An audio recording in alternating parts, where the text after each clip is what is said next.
Bertahan, ya itulah yang saat ini harus ia lakukan. Karena hidup belum berakhir dan dia harus tetap bertahan demi masa depannya. Ia harus kuat. Karena biar bagaimana seorang Eka yang ia lihat di depan matanya sendiri adalah sosok Arkarna yang jahat dan tega menyakitinya. Namun tetap masih mempunyai sisi seorang baik hati.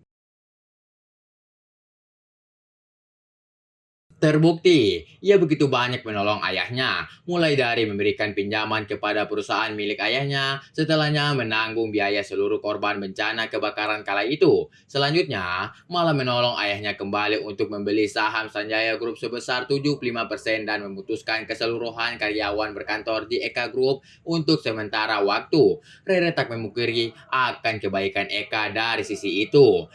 Ia harus tetap semangat karena menurutnya dunia belum berakhir. Mungkin di suatu hari Eka akan sadar jika Rere benar-benar mencintainya. Walaupun lebih besar mimpinya saat ini bisa bersama dengan Eka. Akan tetapi, ternyata Tuhan mempunyai keinginan lain terhadap Rere. Aku harus bisa.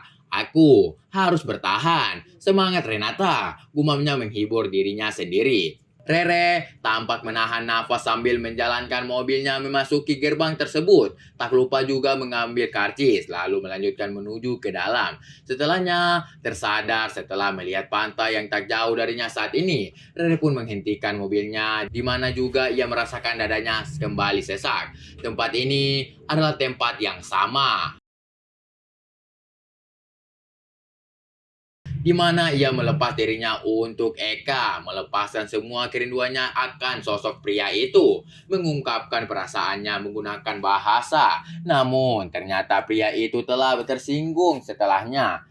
Rere sangat mengingat kejadian malam itu, membuat kedua matanya kembali meneteskan air mata. Aku kangen kamu, Kak. Dengan air mata berlinang, Rere memilih keluar dari dalam mobilnya. Rere sempat menoleh, namun lampu mobil pun telah padam dan membuatnya tak mengetahui mobil jenis apa yang terparkir. Dikarenakan posisi mobil tersebut sangatlah gelap tanpa penerangan lampu. Rere tak memperdulikan, ia malah melangkah mendekat ke tepi pantai.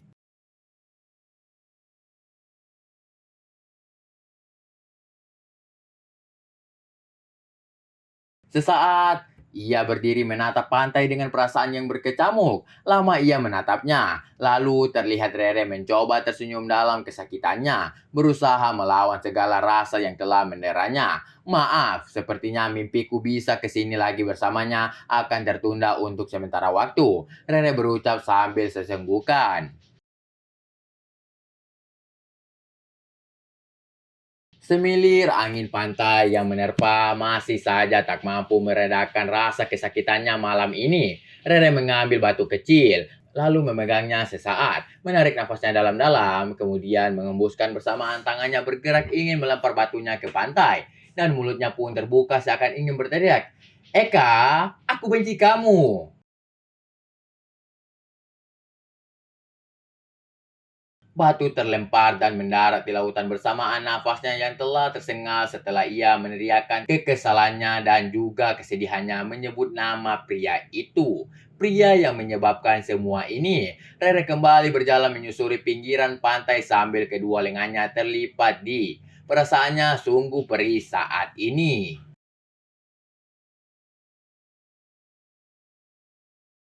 Tempat ini penuh kenangan, masih sangat indah berbekas di hati dan pikirannya saat ini. Mengingat kenangan itu, tak terasa air matanya kembali menetes membasahi kedua pipinya. Dadanya kembali terasa sesak, dan sesaat setelah mengusap air matanya, Rere menghentikan langkahnya dan kembali menatap pantai nan luas. Tiba-tiba,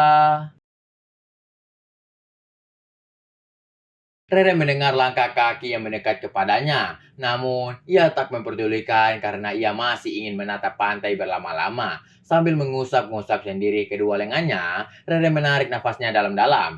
Kak, masih ingat kenangan kita di tempat ini? Gumam gadis itu yang sedang berbicara sendiri. Kalau Rere, ingat banget loh. Rere gak akan pernah lupa kejadian malam itu. Tak mampu melanjutkan ucapannya karena dadanya kembali sesak. Kedua matanya kembali mengalir air mata kesedihan. Maka kini terdengar tangisan kesakitan darinya sambil tangan kanannya memegang sendiri. Kak, apa salah Rere? Kenapa kamu berubah menjadi orang lain? Menjadi orang yang Rere benci? Tiba-tiba Rere mendengar kembali langkah kaki yang makin mendekatinya.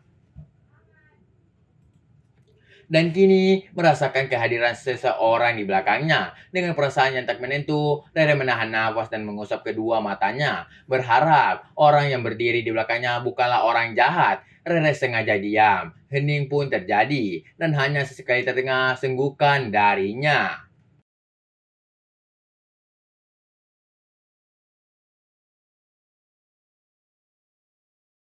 Kemudian, Rere mencoba menguatkan dirinya untuk menoleh sesaat, mencari tahu siapa yang sedang berdiri di belakangnya. Dan bersamaan juga, sosok itu telah berbalik dan kaki kanan sosok itu pun baru bergerak selangkah. Kak, ya, dia adalah Eka yang sejak tadi mengikutinya.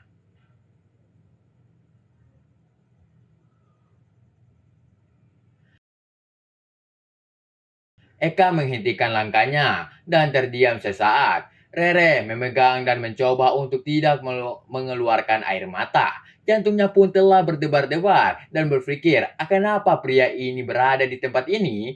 Perasaan sedikit senang dan apakah pria ini telah menyadari akan perasaan Rere terhadapnya?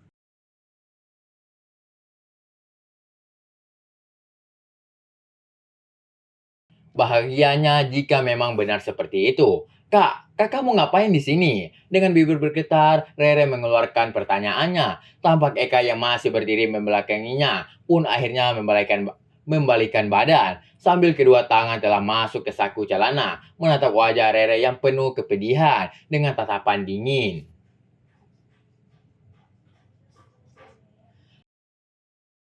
Rere pun menarik nafasnya dalam-dalam, menahan perasaannya yang tiba-tiba kembali sakit. Ternyata apa yang ia harapkan bakalan tidak kejadian. Melihat dari ekspresi pria itu yang masih sama ketika ia menyakiti Rere di depan kantor. Kak, Rere tampak menggerakkan kakinya seakan ingin melangkah mendekati Eka. Dan tampak Eka menarik nafasnya dalam-dalam sesaat. Lalu, stop, jangan mendekat. Oke guys, jangan lupa like and subscribe channel kami biar tidak ketinggalan update video-video berikutnya. Jika ada kekurangan, saya minta maaf. Dan jika ada kelebihan, tidak usah dikembalikan karena saya orang yang ikhlas. Terima kasih.